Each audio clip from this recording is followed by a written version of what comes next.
नमस्कार विद्यार्थी मित्रांनो, अभ्यास मित्र परिवारामध्ये तुम्हा सर्वांचं खूप खूप स्वागत आहे. तर मित्रांनो, आज आपण 5 ऑगस्टचं करंट अफेअर्स या ठिकाणी बघणार आहोत.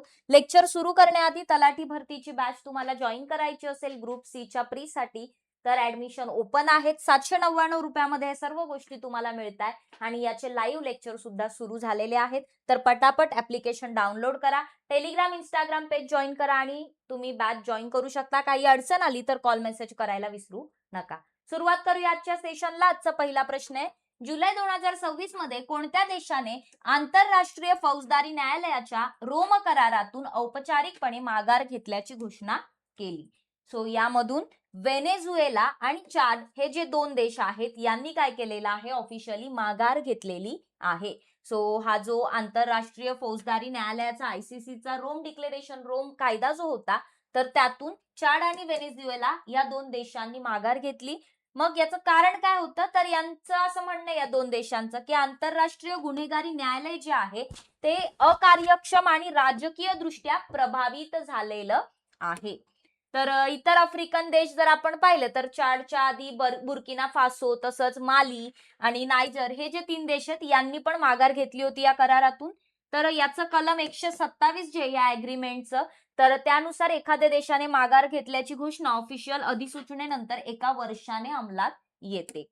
मग आंतरराष्ट्रीय फौजदारी न्यायालय जे आहे, इंटरनॅशनल क्रिमिनल कोर्ट बद्दल तुम्हाला इथे दिलंय. याचं मुख्यालय नेदरलँड मधील हेग येथे आहे. 2002 मध्ये हे न्यायालय स्थापित करण्यात आलं होतं. तर याचं नियमन जे ते रोम विधान नावाच्या आंतरराष्ट्रीय कराराद्वारे केलं जातं. तर हे जगातलं पहिलं स्थायी आंतरराष्ट्रीय फौजदारी न्यायालय आहे. तर मित्रांनो, तोमोका अकाने हे जपानचे आहेत, तर ते न्यायालयाचे काय अध्यक्ष आहेत. 125 सदस्य देश आहेत आणि यामध्ये 2011 मध्ये जर आपण पाहिलं तर मलेशिया आणि 2025 मध्ये युक्रेन याचा सदस्य बनला होता.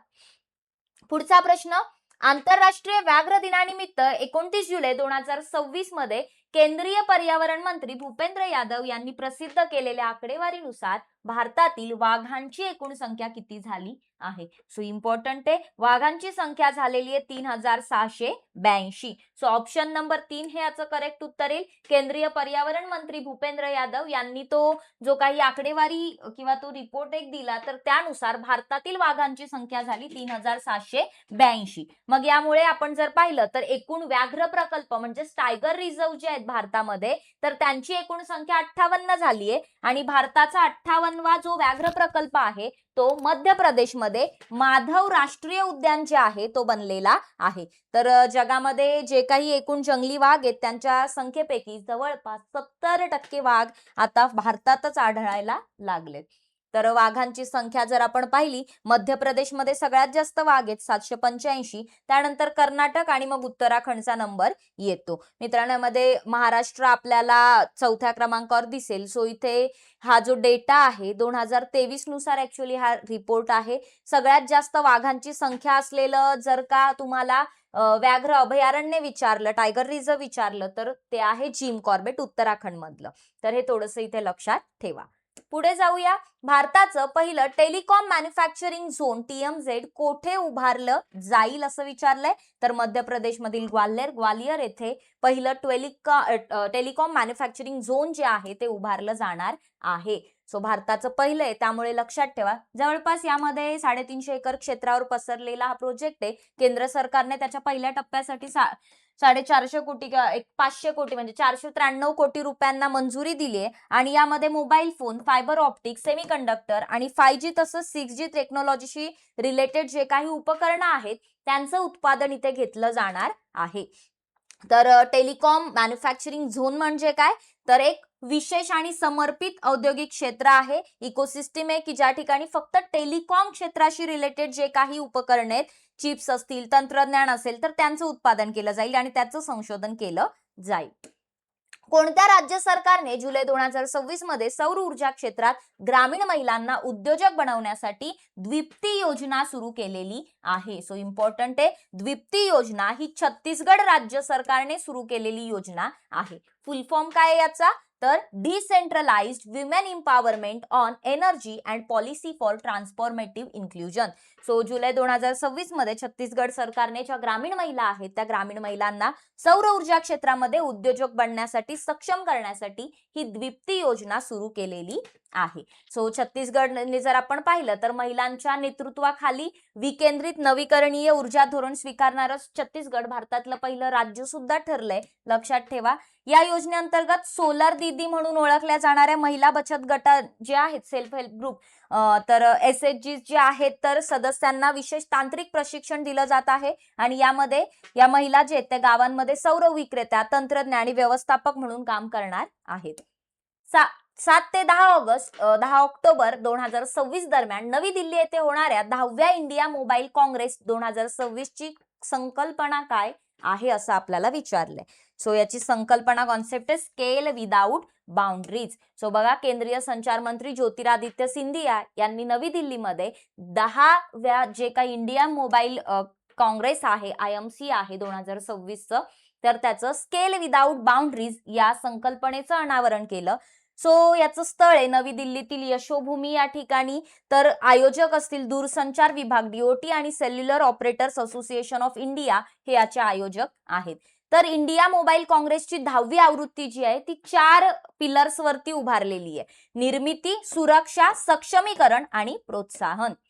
नेक्स्ट क्वेश्चन, जुलै 2026 मध्ये कोणत्या राज्य किंवा केंद्रशासित प्रदेशाच्या सरकारने महिलांना दरमहा 2500 रुपयांची मदत देण्यासाठी लक्ष्मी योजना मंजूर केलेली आहे? तर मित्रांनो, ही जी लक्ष्मी योजना आहे ती दिल्ली केंद्रशासित प्रदेशाच्या सरकारने सुरू केलेली आहे.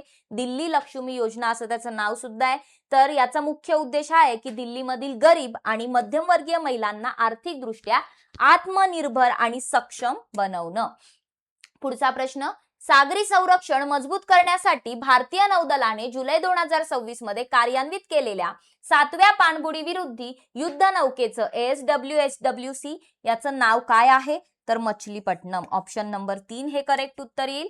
सो भारतीय नौदलाने जुलै 2026 मध्ये जलावतरण केलेल्या 7व्या पाणबुडी विरोधी युद्धनौका जी आहे तिचं नाव आहे मछलीपट्टणम.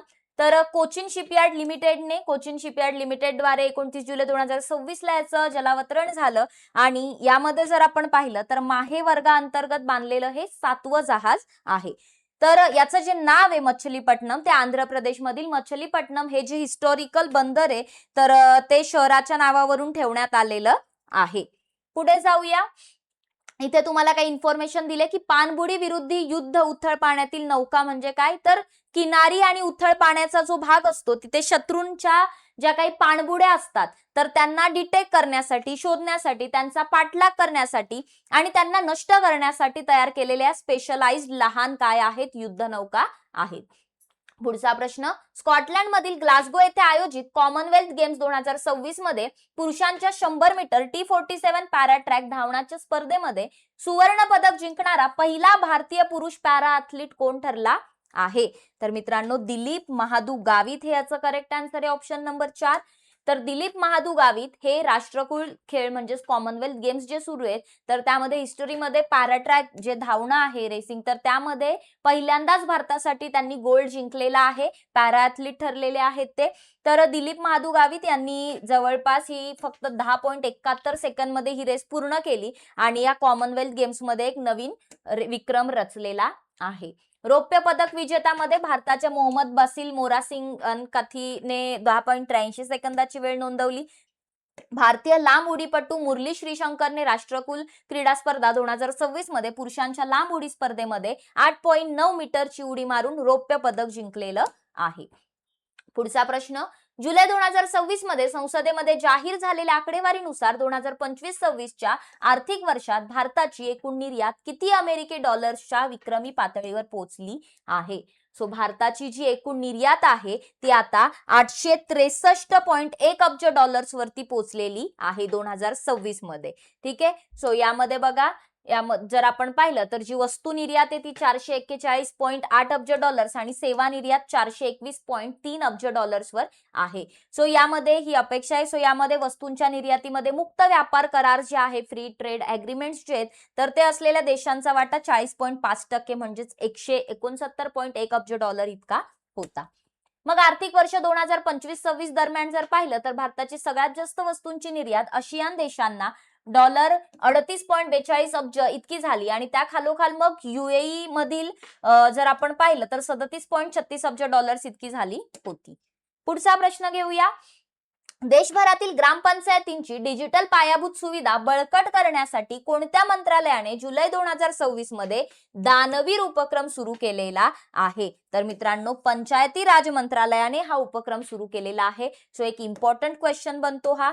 तर देशभरामध्ये जे काही ग्रामपंचायतींची डिजिटल पायाभूत सुविधा आहे ती थोडी बळकट करण्यासाठी पंचायती राज मंत्रालयाने हा दानवीर नावाचा उपक्रम सुरू केला. सो बेसिकली पंचायती राज मंत्रालयाचे जे सचिव आहेत विवेक भारद्वाज, तर त्यांच्या हस्ते हा सुरू करण्यात आलेला उपक्रम आहे. मग उद्दिष्ट काय? तर ग्रामपंचायतींमधील जे काही कम्प्युटर्सची कमतरता आहे ती दूर करायची आणि स्थानिक पातळीवर डिजिटल प्रशासन आणि ट्रान्सपरन्सीला प्रोत्साहन द्यायचं, हे याचं उद्दिष्ट आहे.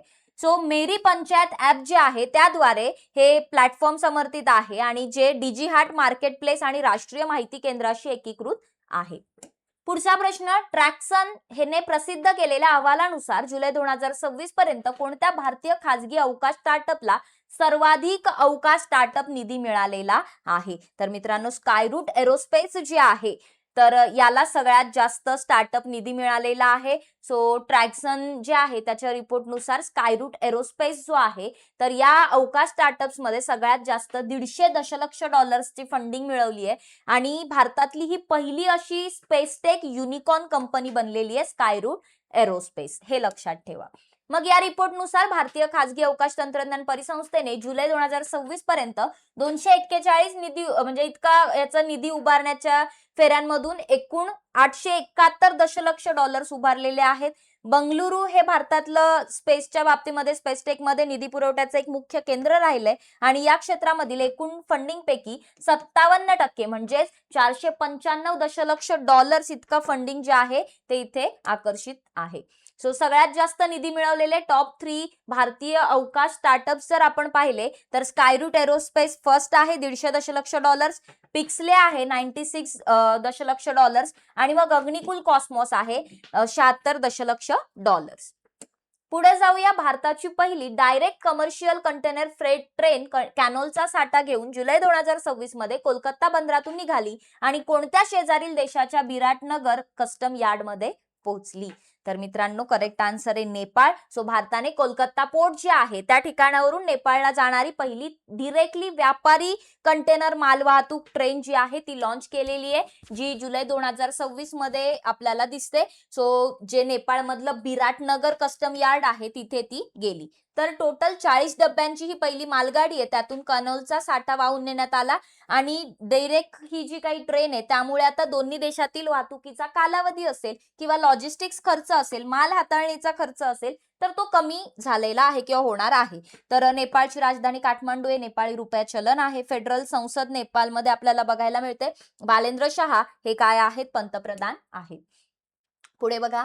राष्ट्रीय उंट संशोधन केंद्राने कोणत्या दुर्मिळ भारतीय उंटाच्या जातीला नामशेष होण्यापासून वाचवण्यासाठी एक विशेष संवर्धन आणि प्रजनन कार्यक्रम सुरू केलेला आहे? तर हे आपल्यासाठी इम्पॉर्टंट ठरतं. स्पेशली आपण म्हणू शकतो की पर्यावरणामध्ये यावर क्वेश्चन विचारला जाऊ शकतो. तर मालवी पांढरा उंट जे आहे सो ही एक दुर्मिळ प्रजाती आपल्याला बघायला मिळते भारतीय उंट जातीची. तर हा जो राष्ट्रीय उंट संशोधन केंद्राने सुरू केलेला जो विशेष संवर्धन आणि प्रजनन कार्यक्रम यासाठी आहे.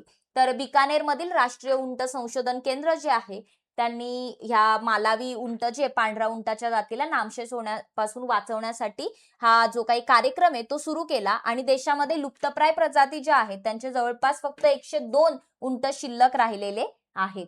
तर या वैशिष्ट्यपूर्ण पांढऱ्या रंगामुळे अनोख्या जातीला पांढरा उंट असं सुद्धा म्हटलं जातं. तर मेजरली मध्य प्रदेश मधील माळवा प्रदेश जो आहे तर मंदसौर, नीमच, रतलाम आणि ग्वाल्हेर आणि राजस्थानचा जो काही भाग आहे कोटा, बुंदी, झालावाड, बारा तर या रिजन मध्ये आपल्याला ती पाहायला मिळते. पुढे बघा. राष्ट्रपती द्रौपदी मुर्मू यांनी जुलै 2026 मध्ये राष्ट्रपती भवनातून राष्ट्रपती पदाची 4 वर्ष पूर्ण झाल्याच्या निमित्ताने कोणता नवीन उपक्रम सुरू केलेला आहे? तर त्यांनी 4 वर्षानिमित्त 4 उपक्रम सुरू केले. ई ऑडिओ मार्गदर्शक, ई गिफ्ट पोर्टल, राही बस सेवा आणि बचपन बाल परिसर. सो वरील सर्व हे आपलं करेक्ट उत्तर येईल इथे. तर 25 जुलै 2022 रोजी द्रौपदी मुर्मू यांनी भारताचे 15वे राष्ट्रपती म्हणून शपथ घेतली होती आणि देशाच्या पहिल्या आदिवासी राष्ट्रपती बनून त्यांनी त्यांचा इतिहास रचला होता. सो जुलै 2026 मध्ये त्यांच्या कार्यकाळाची 4 वर्ष पूर्ण झाली आणि राष्ट्रपती द्रौपदी मुर्मू यांनी E audio guide, E gift ची 3री आवृत्ती, बचपन बाल परिसर आणि मोफत इलेक्ट्रिक बस सेवा म्हणजेच राही, तसंच net zero energy strategy service block यांसारखे अनेक लोककेंद्रित उपक्रम सुरू केलेले आहेत. मग यांचा मुख्य उद्देश राष्ट्रपती भवनाला सर्वसामान्य जनतेच्या जवळ आणणं, त्याला पर्यावरण पूरक बनवणं आणि देशाच्या सांस्कृतिक वारशाचा डिजिटल पद्धतीने प्रचार करणं हा आहे. पुढे बघा शेवटचा प्रश्न. संत शिरोमणी गुरु रविदास महाराज यांच्या 29 जुलै 2026 रोजी गुरुपौर्णिमेनिमित्त 650व्या जयंतीनिमित्त समरसता संकल्प अभियान कोठून सुरू करण्यात आले आहे? तर वाराणसी येथून हे अभियान जे आहे ते सुरू करण्यात आलेलं आहे. बघा संत शिरोमणी गुरु रविदास महाराज यांची 650वी जयंती होती. सो क्वेश्चन बनू शकतो. तर त्यानिमित्त वाराणसी काशी येथून समरसता संकल्प अभियान जे आहे ते सुरू करण्यात आलं. एक देशव्यापी मोहीम 29 जुलै 2026 ला गुरुपौर्णिमेला त्यांच्या जन्मस्थानी आयोजित केली गेली होती. सो अशा प्रकारे आपण आजचे जे काही क्वेश्चन्स आहेत त्याबद्दल इथे इन्फॉर्मेशन पाहिलेली आहे. सो थोडंसं इथे गुरु रविदास यांच्याबद्दल दिलेलं आहे. काशी येथून त्यांची जी काही त्या दिवशीचं मार्च सुरू झालं जे 20 फेब्रुवारी 2027 संत रविदास जयंतीपर्यंत सुरू राहील आणि गुरु रविदास यांचा समानता, सामाजिक न्याय, समता, मानवतेचा संदेश लोकांपर्यंत पोहोचवणं हे त्यांचं मुख्य उद्देश आहे. तर संत शिरोमणी गुरु रविदास हे भारतातील भक्ती चळवळ जी आहे त्यातले एक महान संत आहेत, तत्वज्ञ, कवी आणि समाज सुधारक होते. 14व्या-15व्या शतकाच्या दरम्यान 1377च्या सुमारास वाराणसी उत्तर प्रदेश मध्ये त्यांचा जन्म झाला होता. तर थांबूया मग आज इथेच. आय होप हे सेशन आवडलं असेल. मित्रांनो, तलाठी भरतीची सिलेक्शन बॅच तुम्हाला जॉईन करायची असेल तर अभ्यास मित्रचा ऍप डाउनलोड करा. बॅच मध्ये लाईव्ह लेक्चर सुरू आहेत. प्री पर्यंत व्हॅलिडिटी, अनलिमिटेड व्ह्यूज आहेत आणि रिव्हिजन नोट्स तसंच test series, exam oriented content फक्त 799 रुपयामध्ये तुम्हाला मिळून जाईल. काही अडचण असेल तर कॉल मेसेज करा. टेलिग्राम, इंस्टाग्राम पेज जॉईन करा आणि ऍप्लिकेशन डाउनलोड करायचं आहे. सोबत जाता जाता कमेंट बॉक्स मध्ये टेस्ट क्वेश्चनचा आन्सर द्यायचे, ते म्हणजे सागरी संरक्षण मजबूत करण्यासाठी भारतीय नौदलाने कार्यान्वित केलेल्या 7व्या पाणबुडी विरोधी युद्ध नौकेचं नाव काय आहे? सो कमेंट करून उत्तर नक्की सांगा आणि चॅनलला सबस्क्राईब केलं नसेल तर सबस्क्राईब करायला विसरू नका. धन्यवाद. बघत राहा अभ्यास मित्र. Thank you very much.